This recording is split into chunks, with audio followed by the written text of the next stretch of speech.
Trekking பண்ண ஆரம்பிச்சாச்சு கேதார்நாத்.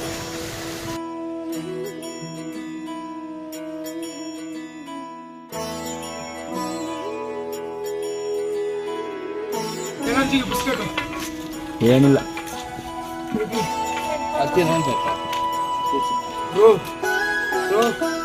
ಸ್ವರ್ಗ ಎಲ್ಲಿದೆ? ಎಲ್ಲಿದೇನಾ? ಸ್ವರ್ಗ ಹೆಂಗ மேல இருக்கு. வாங்க போலாம். तेरे जाप के बिना चले ये सांस किस तरह मेरा कर्म तू ही जाने क्या बुरा है क्या भला तेरे रास्ते पे मैं तो வெள்ளிங்கிரி வந்து 7 கிலோமீட்டர் தான், கஷ்டமா இருக்கும். ஆனா இது 20 கிலோமீட்டர் கஷ்டமா இருக்கு. 22 அதிக நேச்சர். जो அங்க பாருங்க